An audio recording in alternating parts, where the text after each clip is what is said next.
Us again, some of you, for the second time, and then for those, this will be the first time that you get to hear a very exciting housing opportunity for the city.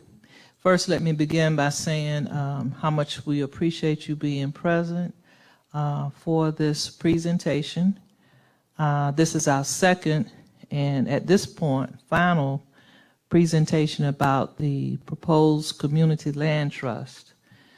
You may recall the City Council's retreat in Asheville in April, where the staff put forward our affordable housing strategic plan. And one of the major elements of that plan is actually the research, review, and hopefully recommendation to the council, which they will approve, for a community land trust here in Rocky Mount. And so this, again, is an opportunity for you to hear and ask questions about the land trust and next steps and where we are in this process. But before we actually begin the presentation, certainly want to recognize City Councilman, Mayor Pro Tem Richard Joyner. I think he's back in the back.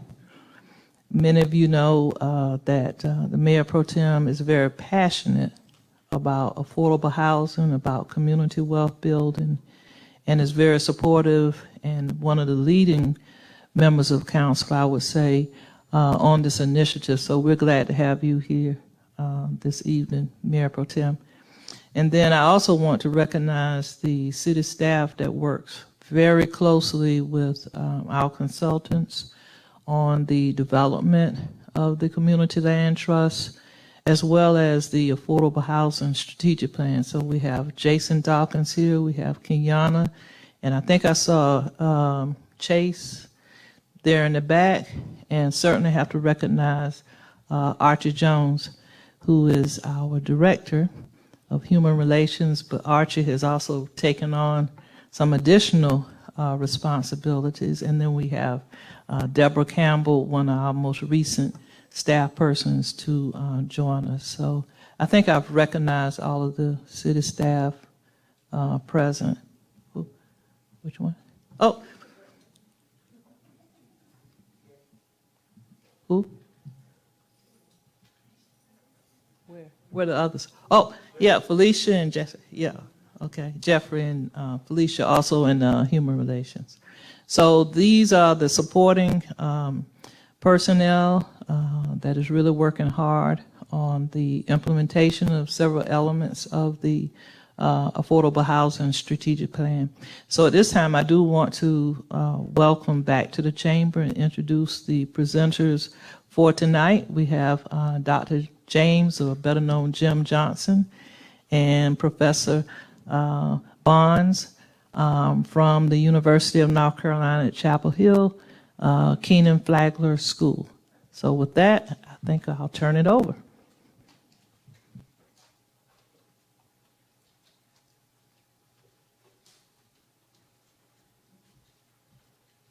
Good evening.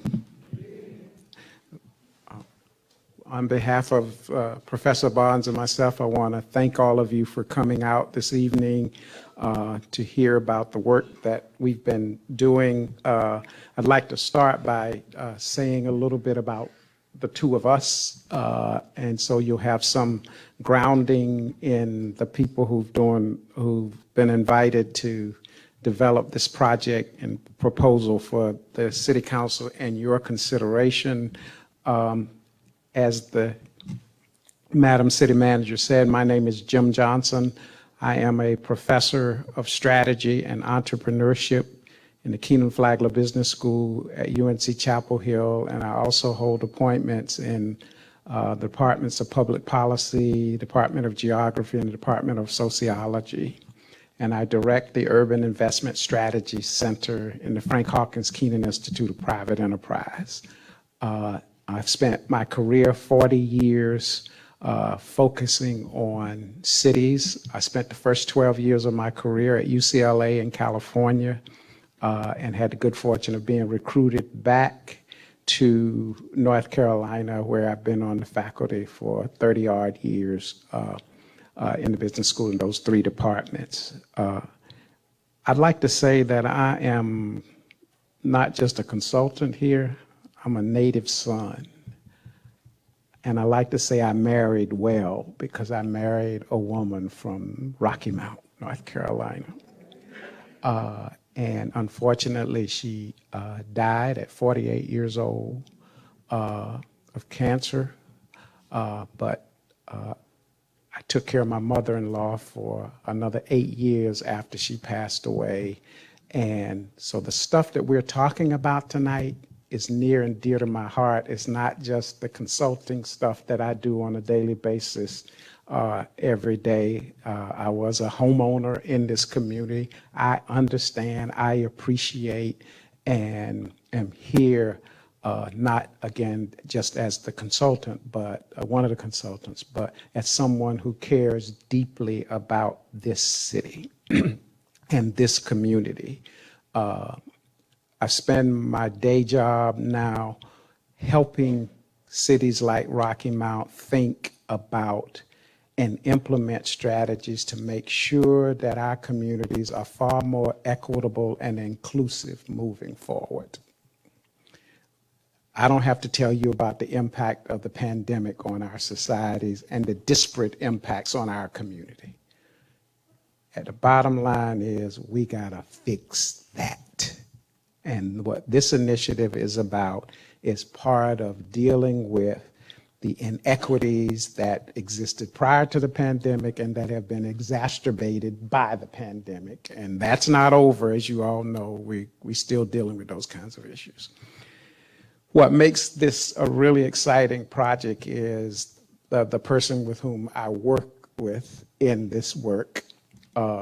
We actually teach together in the Keenan Flagler Business School. We teach courses on inclusive and equitable development, and we consult with about 26 southern cities on inclusive and equitable development, and we've developed plans for several cities on inclusive and equitable development, including the city of Durham. If you want to see the whole plan, it's called Built to Last. All you got to do is Google it, and they're in the process of working on implementation of their plan. My colleague, Jeannie, is let me just say, is the smartest person I know in dealing with one really, really important piece of this proposal, and that is something called impact investing. You know, you can have a lot of great ideas, got to have some money to make it happen. She's the banker. She's the one who knows about this kind of work. She came to us and joined me on the faculty at Keenan Flagler from the Federal Reserve Bank of Richmond, where she was in charge of community reinvestment, community development projects from that standpoint. So she brings a lot of knowledge and networks in terms of where the money is, okay, number one. So I learned a long time ago growing up that you got to hang around with people who know where the money is. And secondly, she knows cities and towns. She's been a mayor. She's been a mayor pro tem. She was mayor of Knightdale. And she's a UNC Chapel Hill alum, School of Government, and I've had the good fortune for the past several years of working with her, and I think we make a great team because, like me, she cares deeply about the people of the state of North Carolina. This is not just an academic thing for us. This is the key to our competitiveness in the global marketplace. It's all about you all. It's not all about the fancy words that we use in higher education that nobody understands. At the end of the day, we want to make sure that your communities are healthy, viable, and sustainable places, and we want to help think through the whole process of creating equitable opportunities moving forward. We can focus a lot on what the problems are. Let's flip them. Let's make them opportunities for our community. That's what this is all about. And so it is my pleasure to turn the podium over to my colleague who's going to do the presentation on the work that we've been doing. One last thing.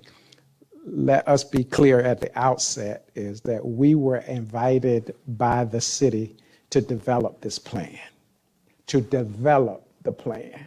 And what we want to do is help you think about the viability of the plan, and if it's deemed appropriate for you, we will be here to help you implement the plan and leverage every resource that we have at our disposal to make sure that it is a success. Okay? So, Professor Jeannie Milliken Barnes.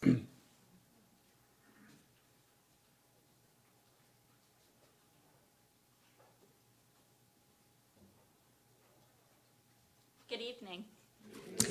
Thank you, Dr. Johnson. I want to introduce Allison Davenport, who's driving the computer. She was a student in public policy last semester in my class, and this was her capstone project.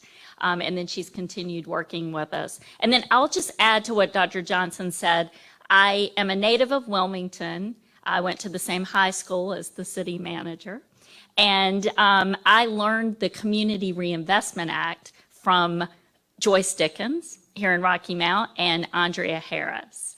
And then when I went on to the Federal Reserve and we improved it, I would come back and share with them and get their feedback. So I also go deep in the community with them and with community development corporations in the state. So what we're going to focus on this evening is the elements of the plan we put together. There's a couple of key parts you see up here in the total plan. So thinking about investments that are needed in the community around 6 schools and housing and childcare. This cross-ward mobilization, which I'll get into, which involves many of you who are in the neighborhood associations and how that can work with the community land trust. And then this inclusive supply chain management system, which is how we do this work, who we get to do the work, and how we create jobs in the process. Next slide. So let's just start at the beginning with the land trust. And we do have a couple of videos in here. One video is a new owner in a community land trust in Washington, D.C. It's the Douglas Land Trust. And so the head of that land trust did an interview with the new owner. So we want you to hear from her because she can tell you what it's like from her experience. But let's just start off at the top. What's a community land trust? It sounds interesting, community land trust. It's a nonprofit. It's set up to do housing, and in this case, we're talking about workforce housing because we have an issue with teachers, police officers, firemen, people that have an income but need to be able to buy homes. So we're not calling it affordable housing, we're calling it workforce housing for the people who live and work in this community. So the land trust acquires land. There's a couple of different ways it can acquire it. It could acquire houses as a nonprofit and then sells these houses to people in the community who need housing. The reason we want it to be selling housing and not renting housing is we want to help people build equity, because we know when you own a house and you have it for a few years as the market changes, you've got something called equity. When you sell, you've got some cash you can take out. You can use it for your children to go to college, or you can use it while you're in the house to make improvements. So we want people to gain wealth through that equity through home ownership. We also want to make sure that Rocky Mount's in a very desirable area. It's on Interstate 95. You've already seen some of the success of that.